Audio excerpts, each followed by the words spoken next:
We'll be starting in just a moment.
Okay, welcome to Lunch Break with the Rabbi. I was just figuring out how to share this to the group, but I guess I'm not able to, but we'll do it.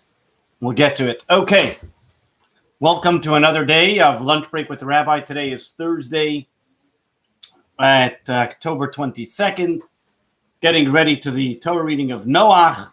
As we mentioned, as we continue to discuss different fascinating facts of the Torah, so we will not necessarily be discussing Noach today. That will leave for tomorrow. We'll continue with the story of Noach and the flood, and we'll get back to some fascinating facts about that as well. But being that yesterday we started with the book of Genesis, today we're going to fast forward all the way to the book of Exodus and go to another most monumental stories that we find in the Torah, something that every single Jew does, but why do we do it? And first of all, we need to get the story straight. You know, there was 1987. When did that, 1998, I'm sorry. 1998, there was a famous movie that came out called The Prince of Egypt, where they depicted the story of the Exodus of Egypt.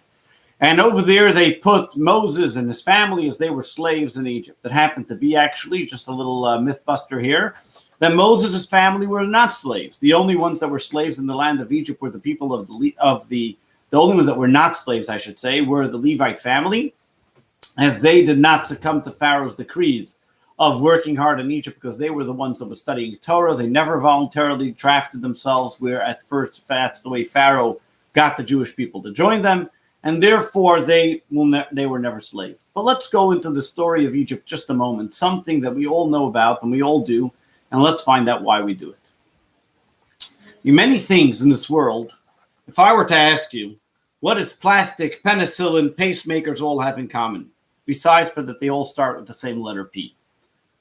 The answer is they were all made by accident. That means the people that discovered them and made them didn't come because since they were intending to make penicillin, or plastic for that matter. It was first used in 1907. They used shellac and it was used as an insulation, and eventually they saw when the temperature heats up, it becomes plastic and so on and so forth. And different things that we find generally, which today are one of the basic necessities that we have in our livelihood, is become all from an accident. Same idea is also, you talk about Coca-Cola. There was some lab technician that was trying to figure out a concoction to stop headaches, and he came up with the drink Coca-Cola. Or potato chips for that matter. There was a chef, that there was this patron that kept on complaining that their potatoes were soggy. So he said, you know what, I'm going to do one in on this person. And he decided to burn it to make it crispy. And that's where we have potato chips today. Some people think that that's where one of the most famous foods for Jewish people came about as well, which was the food of matzah. Matzah, where we know came by some type of accident, that really the Jewish people would have rather had some 7-layer cake, but all of a sudden matzah came about because they were rushing and hurrying out of Egypt, and therefore the bread had no time to rise. An interesting thing today, just a little fun fact here. The most common matzah that you know of today, or every Jewish section or kosher section in the supermarket, is synonymous with Manischewitz. Where did Manischewitz actually start from? It was founded in 1988 by a Lithuanian immigrant. The Manischewitz company first mass-produced machine-made matzah only started by the 1920s. And by then, it was producing 1.25 million pounds of matzahs, a day.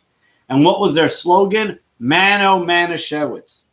So that became well known. that the Apollo 17 astronaut, Eugene Cernan, actually exclaimed that phrase during a moonwalk in 1973. So matzah has a little bit of a history that we know. Just interesting to note, I think the initial matzah wasn't even, that Manischewitz made, wasn't even kosher for Passover.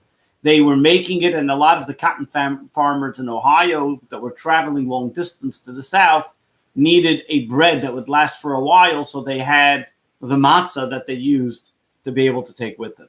But what is the background of the matzah? Where does it come from? Why do we do it? Is it one of those foods that are by accident? So at a first glance, if you would read in the Torah, it seems like that's the reason. In fact, one of the things we say also in the Haggadah, that we bake the dough, and because they were being chased out of the land of Egypt, and they had to run very quickly, therefore, there was no time for the bread for rise, or else they would like some good bagels and lox, some good onion rolls, or some bialys, or you name it. Jews are not always keen on food that doesn't have the greatest flavor, and therefore they were left and stuck with this type of bread, which is flat and doesn't have any salt, no pepper, no ingredients. All it is water and flour. Another side note is that the first matzah as well was not the hard matzah that we have today. According to many sources, the first matzah that the Jewish people had when they left Egypt was actually something what we would look at today as a lafa or a wrap. It was a soft type of bread. Being that today we are not that well versed into making this soft type of bread, that it should be considered non-chametz, therefore we commonly don't have it. Yemenite Jews, matzah is very similar to that of a lafa or a wrap. But the matzah, going back, where did it come from? Was it an accidental event? So at one reading in the verse, it seems like it was an accidental event. That Jewish people technically didn't want to have the matzah. They wanted to make this beautiful bread, but they were being chased out of Egypt. But if we read a little bit back into the book of Exodus, we find that the Jewish people were actually told to make matzah, to eat it with the Paschal offering. That means even while they were in Egypt, there was an obligation to eat matzah. So the matzah has a duality. On one hand, it had an obligation that while they were in Egypt, and then we also find the reason that they were escaping Egypt, and that's why they eat the matzah. Now you may say, why am I talking about matzah now? Why? It's almost Passover.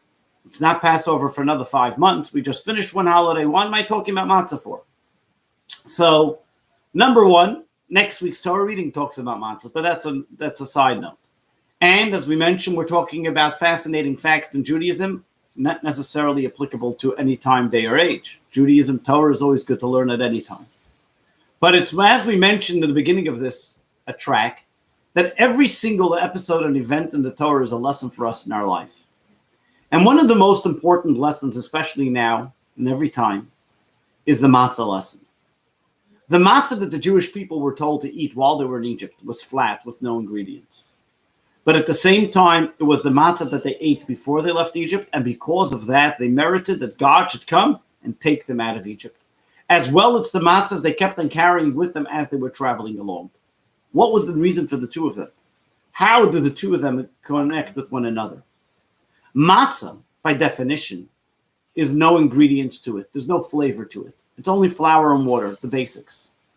As a human being, we have to realize that there's a basic of who we're made up, is our body and soul. And when we come to recognize our basic existence, we are flat like a matzah, we have humility. All the other ego, the pompous stuff that we have about ourselves, whether it's the car we drive, the house we live in, the money we earn, those are all extras. Those are all unnecessary, unless we use them for necessary and good reasons. Let's now go back to our Torah reading. Let's go back to our story where we continued from the book of Genesis with the story of the tree of knowledge. What was one of the deciding factors? What was it that the snake convinced Adam and Eve to eat from the tree of knowledge? Was the very fact that he came along and said, you know what? Why are you being simple? Why are you just a body and soul? Why don't you be like God and eat from the tree of knowledge? That's why God doesn't want you to eat from it. What was the matter with Adam and Eve is that they wanted to leave that state of humility and reach to egotism. Egotism is the source of all corruption, evil, and bad that exists in this world. It's the source of any type of animosity, anarchy, or divisiveness amongst people comes from ego. And therefore, the Matzah lesson is not just a story about Passover. In fact, our sages tell us that every single day of our life, we have to experience the exodus of Egypt. Every single day, we have to experience that eating of the matzah, meaning that sense of humility. That sense of humility that gives us and puts us on the straight and narrow path to recognize that the next time before I get angry or upset at somebody, why am I upset? Because he bothered my ego? He offended me? What did he offend me? My ego, my feelings? What feelings? What part of it? Was it because maybe I was portraying myself or self-deflecting or maybe trying to affect in a way which my ego came into play? And when we fall back to the concept of humility, being flat, without any flavor, recognizing that we are all made up of a body and soul. We are all one organism. Every single person is part of the entire universe. Every single person is an entire universe. And so is ourselves. God depends on us. Of course, that can create an ego. And that gives us a great satisfaction that God depends on us to accomplish that mission. But at the same time, we have a responsibility. And if we only want to bank on the excitement of who we are, but forget the responsibility, then we lost the plot. And over here, the matzah reminds us of the Jewish people who had two things. They were given matzah before they left Egypt and after they left Egypt. Meaning, they were given the responsibility and said, in order to feel like a free man, in order to be able to feel an exodus, in order to feel that you can accomplish anything, you need to have matzah. You need to have a sense of humility. Because if you want to accomplish anything in life, ego won't get you there.